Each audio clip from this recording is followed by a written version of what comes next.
sesame jigirai, and I will do the caravat bandage. The triangular bandage to the middle of the vase, first fold broad, then fold lengthwise along the middle, second fold semi-broad, third fold narrow cravat. To make it narrower, fold it again until you obtain the desired worth it.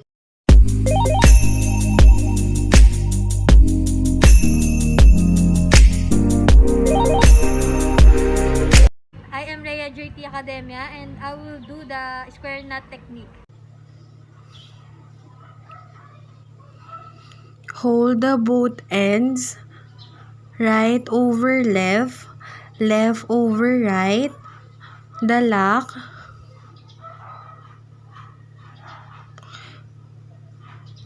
To make it sure it's correct, fold the other side, then remove. I'm Jenny Naramboyong and I'm going to do the top head bandaging. Put the dressing, place the bandage on the head so that the middle of the base lies on the forehead and is close down to the eyebrows. Put the bandage in a place with the folding on outside. Make sure that the point hang down the back. Carry the two ends around the head above the ears and cross. Do not tie them just below the bump of the back of the head. Throw the end snugly, carry them around the head and tie them in the center of his or her forehead. Steady the head with one hand and with the other draw the point down firmly behind to hold the compress securely against the head. Pick up the point and tuck it in where the bandage ends cross. Good day everyone, I am Rhea JT Academia and I will do the arm sling bandaging technique. Position the sling. Place the triangular bandage under the injured arm and over the uninjured shoulder to make the sling.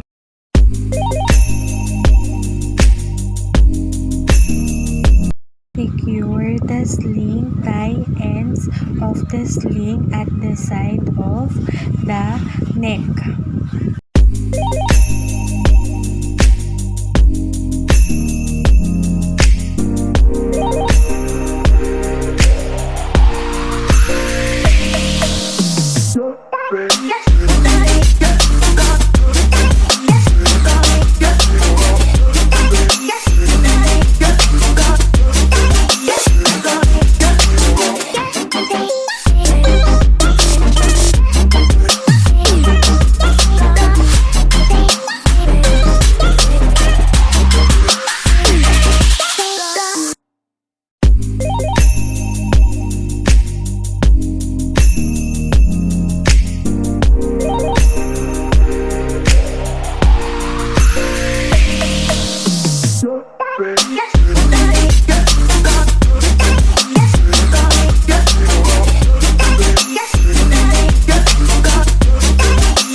Maramboyang and I'm going to do the underarm sling bandaging. Place the bandage in open place under the victim's arm. Then, insert the tail under the patient's armpit. Gently pull the bandage toward the patient's back.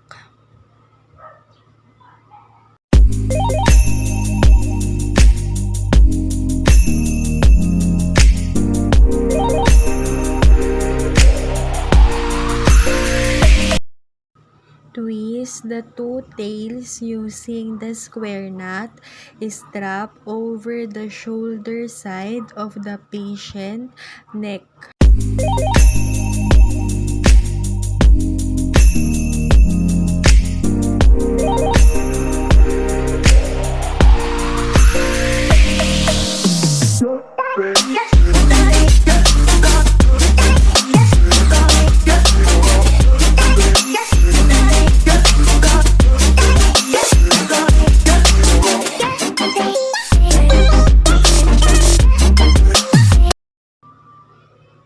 Fold the side outwards for the clean look.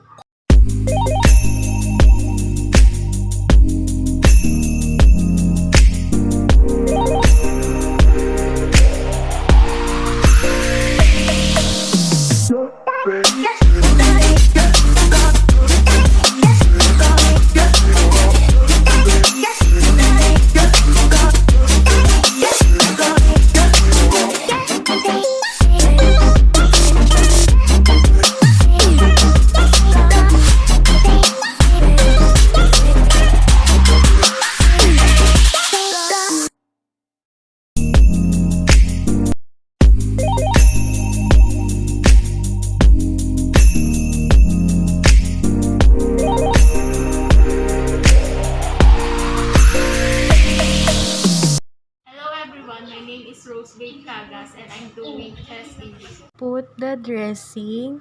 Place the center of the bandage with the point resting on the shoulder at the side of the injured chest and it based on the parallel to ground. Fold a hem about 2 inches outward along the waist, then carry both ends firmly around the body, tie them at the back. Twist both ends together and bring them up to the shoulder where the point is and tie them as well.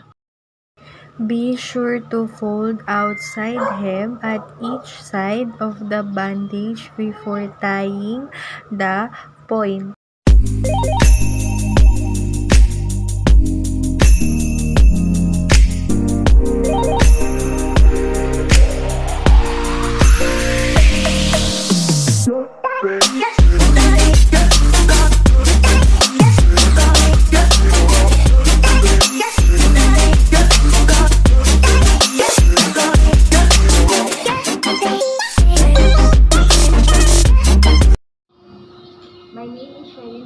And going to demonstrate the back injury bandaging technique. Place the bandage open face into the wound on the back of the victim. Fold up to the bottom of the shoulder, 2 inches wide to the fold.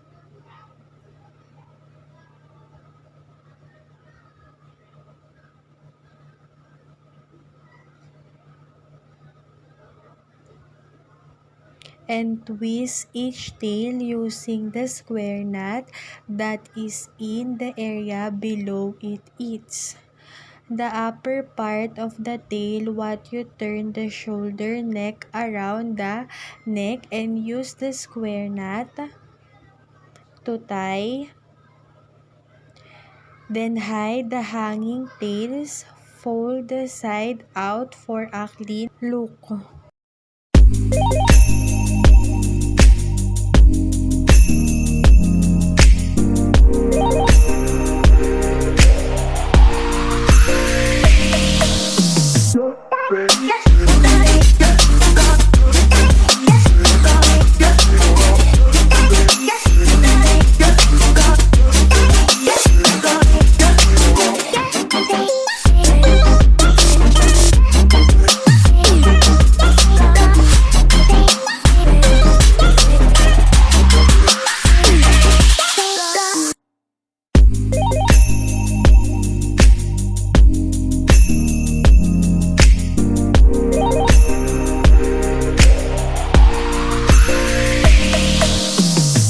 Hello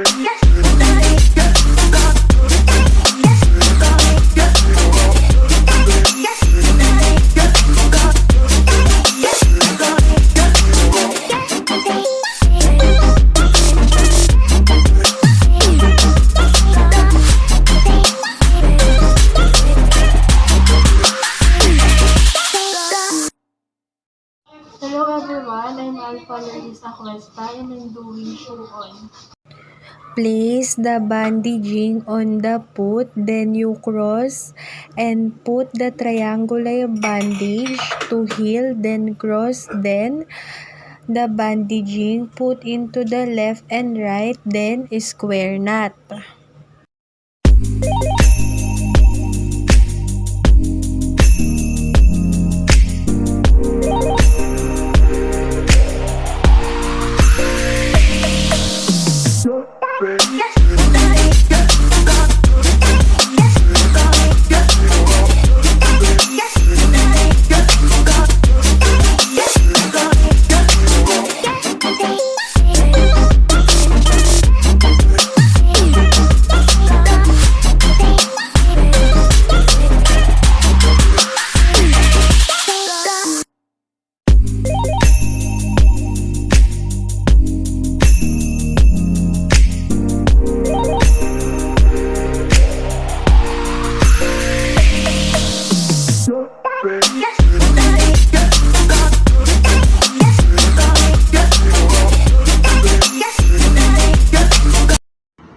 Good day everyone, I am Academia and I will do the ear, cheek, jaw bandaging technique. Start with the middle of the cravat over the dressing that covers the cheeks or ear. Carry one end over the top of the head and the other under the chin. Cross the ends of the opposite side, bringing the short end back around the forehead and the long end around the back of the head. Tie them over the dressing.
Place the center of the cravat over the dressing that covers wound. Carry the ends around the opposite of the head and cross them. Bring them back to the starting point and tie them. Then hide it.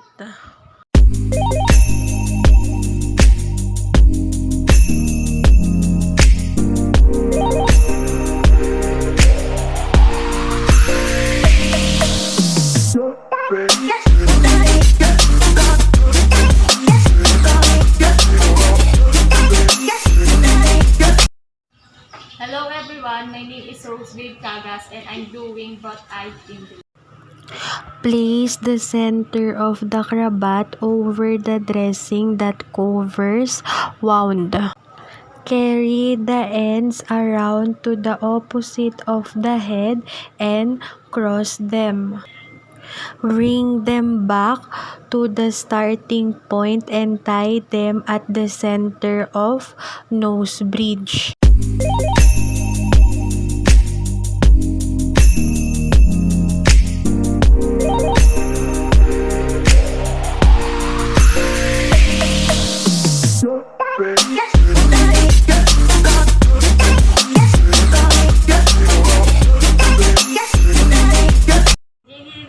And I'm going to do the knee injury bandaging.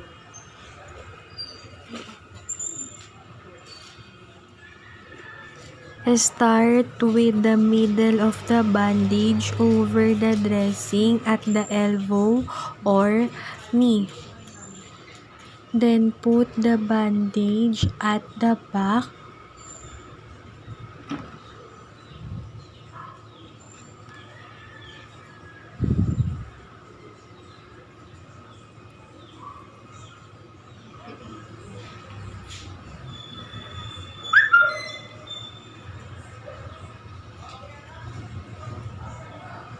Then square knot.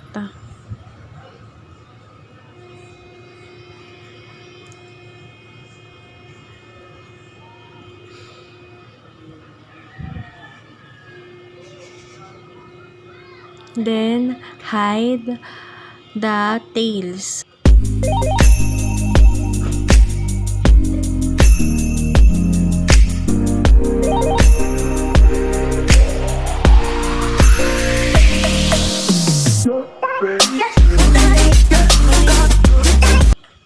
My name is Shailin Harbasho and I'll be demonstrating the foot injury. Place the bandage with the point toward the toes and base toward the heel. Fold and outward along the base. Then bring cross the ends on the top of the foot. Cross the ends in opposite direction around the ankle, then tie them.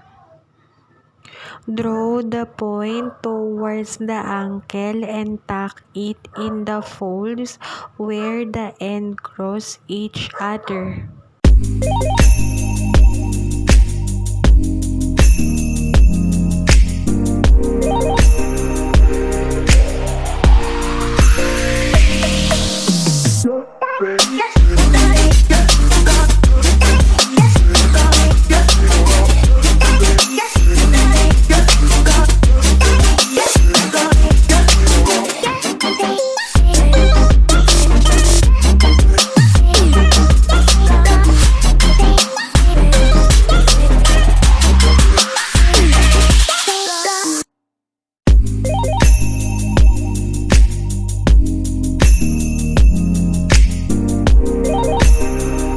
Hello everyone, I'm Alpha Larissa Cuesta and I'm doing elbow injury.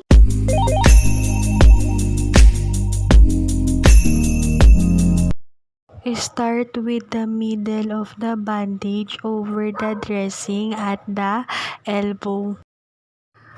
Place the bandage at the back of the elbow.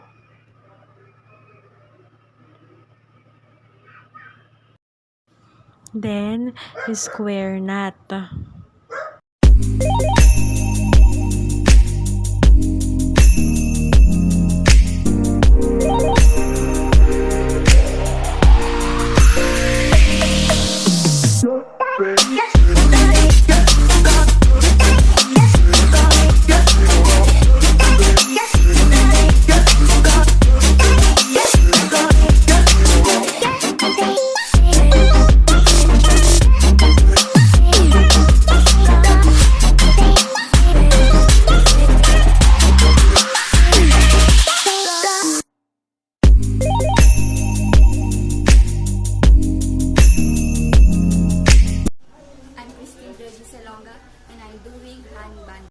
Place the hand on the center of the bandage with the point towards the fingers and the base towards the wrist.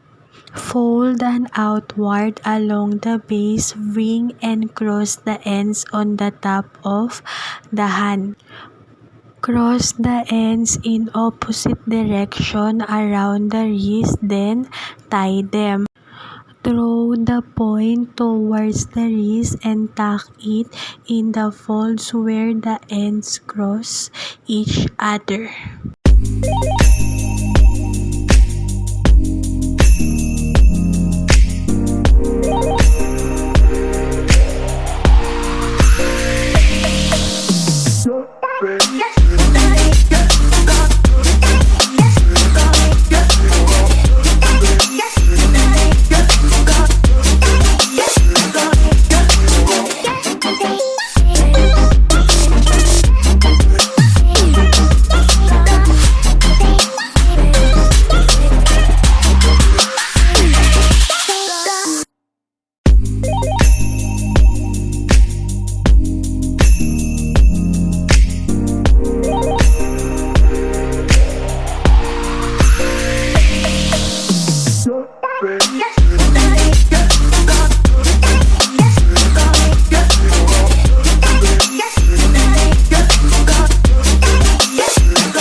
Place the bandaging on the foot, then you cross and put the triangular bandage to heal, then cross them, the bandage foot into the left and right, then square knot.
Hi everyone, I'm Alpha Aquesta and I'm doing full face bandaging.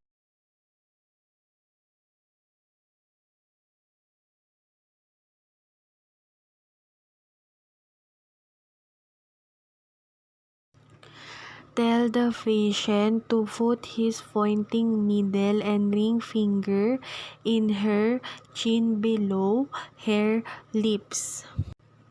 Fold the base of the bandage until it reaches the patient ring finger and above the patient pinky finger. Get the tails and do a crisscross and hide it.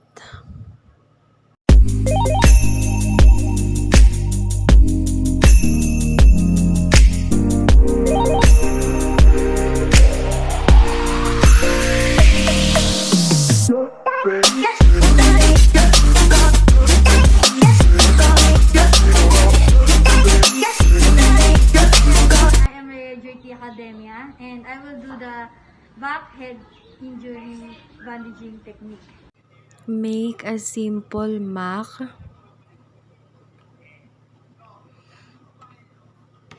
Then put on the head of the patient. Fold 2 inches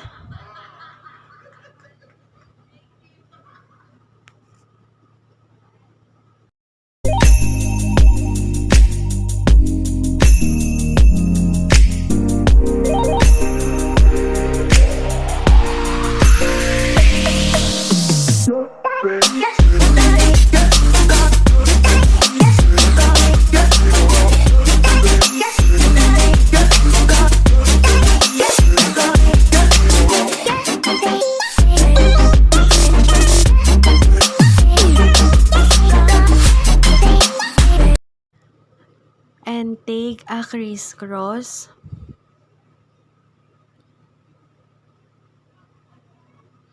Then hide it.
Hello everyone, I'm Alpha Larissa Cuesta. I'm doing one eye bandaging.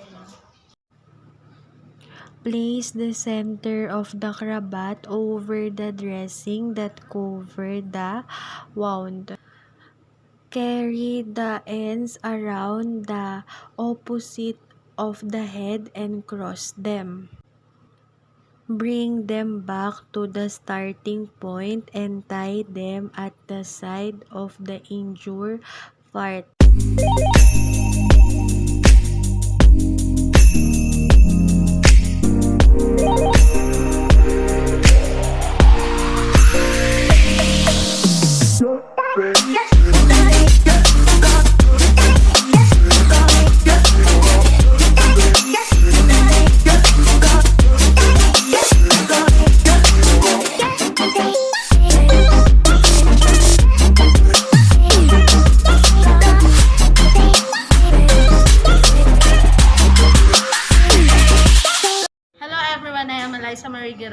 And I will do the bend elbow procedure. Put the bandage at the elbow. Then take a crisscross. Then put the bandage on the elbow and take a crisscross again. Bend the elbow at a right angle unless this movement produces pain.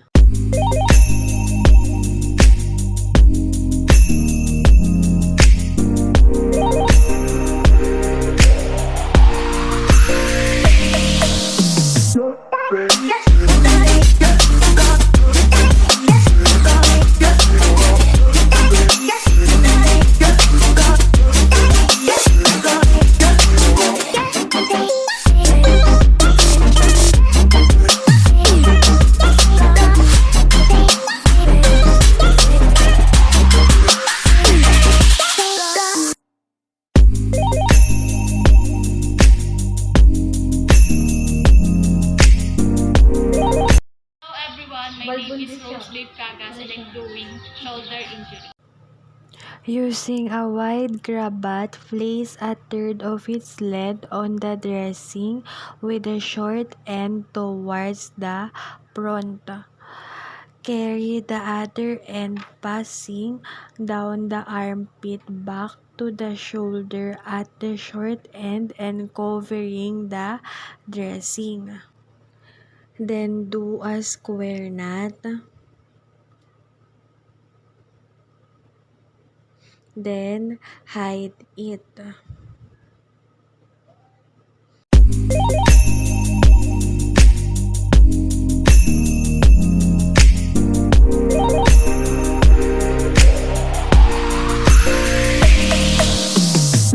Put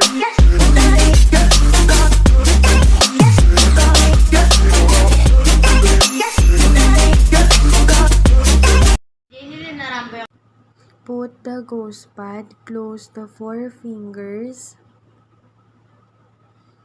After that,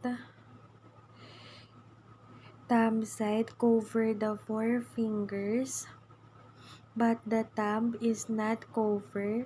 Then the pinky side cover fingers, still the thumb is not covered.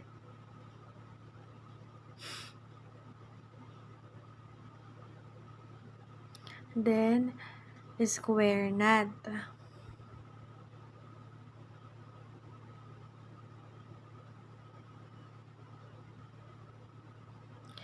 And the tail hide.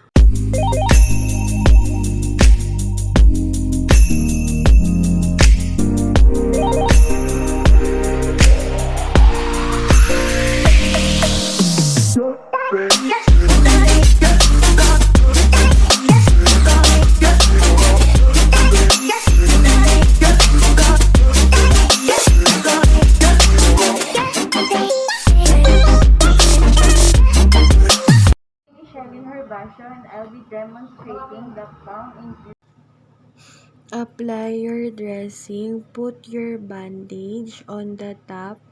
We make use of the mnemonic thumb using the end of the nearest to your thumb. You wrap it around, and then your pinky, another pinkel, and then your thumb.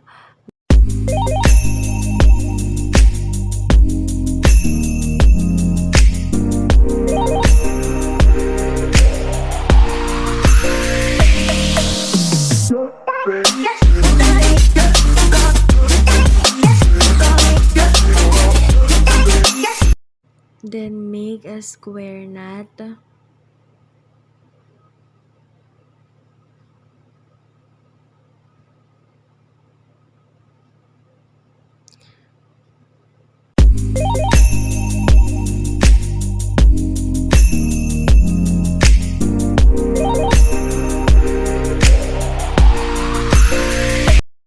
I'm Eliza Marie Geray, and I'm doing arm bandaging. After applying the stereo gauze on the wounded area, we start by placing the other end of your triangular bandage on the top of the patient wound, and you make your bandaging. You start your bandaging from the distal area, and you make a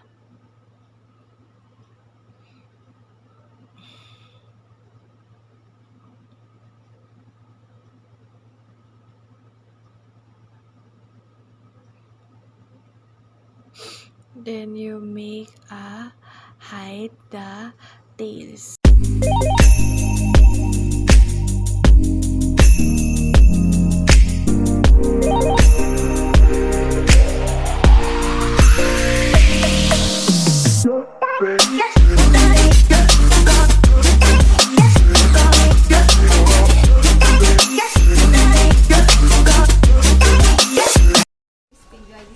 And I'm doing hip injury.